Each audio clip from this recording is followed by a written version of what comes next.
Hi, this is Keith Weaver with the Top Executive Strategy Podcast, where CEOs, COOs, and business owners share strategies for success. This is 6 questions in 9 minutes because the best strategies are concise business advice. And so we're going to jump right in with our guest. And our first question, in a few sentences, tell us who you are and what you do. Hi, my name is Patricia Rodriguez, and I'm the CEO at Rodriguez Law Group, and I have been for the last 10 years. We're a boutique law firm in San Gabriel, California. We focus on criminal defense, foreclosure defense, civil defense, and everything real estate law. We help landlords and tenants with evictions, and we truly, truly love what we do. We care about our clients. We treat every case as if it's our only case because we love what we do. I admire people that practice law because it's not something I would want to do. So I'm glad other people like to do it. It But definitely takes, especially the areas that I do, right? All the worst parts, people are getting locked up, people are fighting for their freedoms and for their money. So you definitely have to have a thick skin. Like you can't be the faint of heart. well, kind of speaking related to that, question number 2, what's the best thing about being a business leader? I definitely think it's the impact you have on other people's lives, like not just my clients, but my employees, the vendors that we work with. Every day is a different day, but you're touching someone's life and that person touches into your life and you just continue to build and grow. And that's the best part about being a leader is to get to see like the pack grow behind you as you lead them forward. I like that analogy. That's really nice. All right, question number 3. I hear from other leaders that a lot of times their people strategy in their business can be more difficult, more complex, if you will, than their actual business strategy in their business. What are your thoughts on that?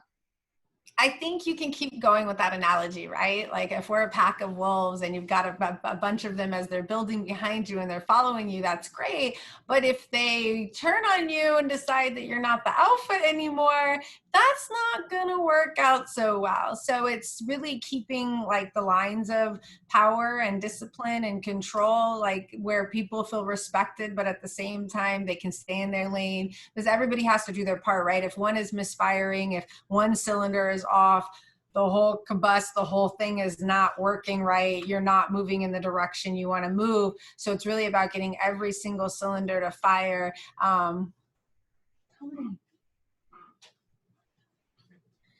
Sorry about that. Just a brief You're fine. interruption there. But people managing, right?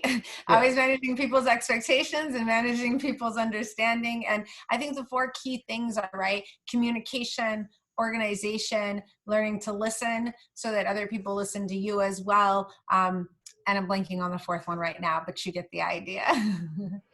Very good. All right. So, question number 4, what strategy would you like to share with people today? I think one thing that's made the COVID, like post COVID 19, 2020 better for me is that I've really been able to take a lot of different outsourcing and a lot of automation. And I was telling my staff today, look, your competition isn't each other. It's not other people. It's the computers. When they said the computers are coming for your jobs, I'm pretty sure they weren't kidding now. And I say that because like companies like Alert Communications, they answer all my phones. Like I outsource that. And with outsourcing that, needing a secretary became a lot less necessary. And then I went paperless. I've got everything scanned up. So no more admin work really, like the filing isn't the same, the saving, the printing, it's not, the volume isn't there, but the volume of cases can climb. And so my revenue is going up, but my overhead is dropping. And I have to say in 10 years, that's a first to see that, to see my overhead significantly dropping, my revenue significantly climbing, and it is great for my bottom line. So if there was one strategy I had for people, I would say, really take the opportunity to learn, is there electronic faxes? Like some people want to have a fax. Okay, you need a fax line, but do you really need a physical fax inside of the office? Like, not only did I not have to have staff to answer my phones anymore, but now I didn't need phones anymore. I don't even have a phone line inside my office anymore. So all of those abilities to outsource and to automate things have really, really helped my bottom line. And it helps my sanity. It's difficult to manage people. And the less people I have to manage, the better I manage the people that I am managing, though.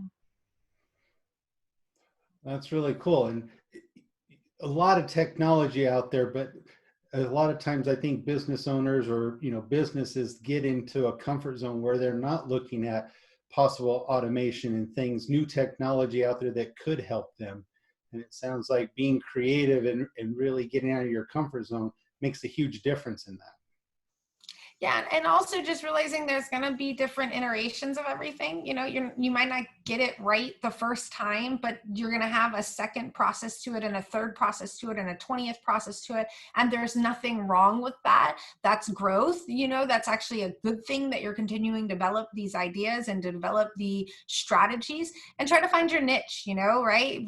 Try to get in where you fit in, because if you go to somewhere that's saturated and you've got to compete with all of these other entities that have been there and have the capital, then that's sometimes a lot harder than if you found that tiny little crevice where there's no one else there, or there's only one other person there or one other company, and they're not, you can maybe get some of that market share.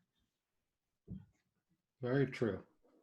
All right. Question number 5. What other successful business owners, CEOs like yourself, would you like to acknowledge or you think would be great on this podcast? I was thinking about this, and the ones I have, and I've got some, they're all lawyers. I was like, man, you really got to expand your circle here. But they're great. They're great. The first one is Savag Simonian at Simonian and Simonian Law. He used to work for me for about 5 years, and he's just amazing. And what they've done there is amazing. Another firm is Brian Harrison, and that's Harrison and Christophoff, I believe. And they're great because both of these firms do a lot for the people. They do the plaintiff injury side, the plaintiff employment side. So they're really like fighting for the people. And I've been on that side for a long time. So I know it's definitely a labor of love. And they're amazing. They're to a large degree self-made as well. And so I think they have a lot to offer. They're both very, very strong minority men that are really making a difference in the community and doing a great job at it and building their firms. So definitely they would be great for your show. Yeah, they sound like it.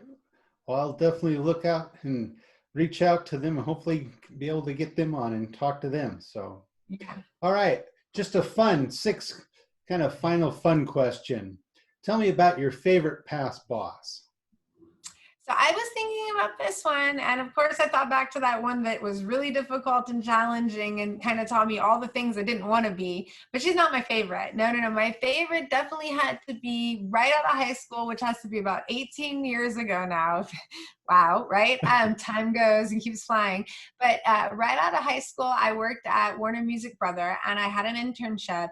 And my immediate boss, she was just amazing. She was really, really kind. She was super supportive. And like I was telling you before we started the interview, it made me want to be a better employee. It made me want to work harder. It made me want to do better. It really motivated me outside of any type of pay because she really believed in me. So I can distinctively remember when I had downtime, like finding things to do, like going into the supply closet and reorganizing the entire thing from top to bottom. Her coming back just like, I had not even asked you to do that or expected that. And she took me from an intern and asked me to go like to a temp agency and to get hired, like to get signed up with that temp agency so that they could hire me on like as a full-time employee after the internship was over. And she was just so impressed. And what's crazy about that is when I was in my practice at one point in about 2013, I had gotten a big boom of business and then kind of a downturn, and I needed to keep some staff on, and I brought in a company that they all went and signed up with so I could keep them on as employees. So it was like something that I learned because of this internship that I had done with her. And she was just a great boss because, like I said, she believes, she made me feel good about myself, and that positivity definitely inspired me and translated into a better product for her. And that's a rare thing in a leader, is to be able to inspire people, like you said, to motivate them beyond what they would normally be motivated or inspired to do. That's a rare talent that a lot of leaders don't have. So, Very nice. Well, Definitely something I took away from her. Yes. it's been a joy having you on today. Before we leave, can you tell people how they can get a hold of you? Oh, absolutely. If you want to find me on Instagram, it's Attorney Prod. And if you want to find me on Facebook, it's my name, Patricia Rodriguez. I think you can also find it by Attorney Prod. And you can always email me at prod@attorneyprod.com. Our website is www.attorneyprod.com. You'll see that theme run throughout it all. Great. Great having you on. Well, thanks so much. It was a pleasure. This is Keith Weaver with the Top Executive Strategy Podcast. And for more insights, you can follow us on iTunes at Weaver Business Coaching or on LinkedIn. And we wish you the best success. Thank you.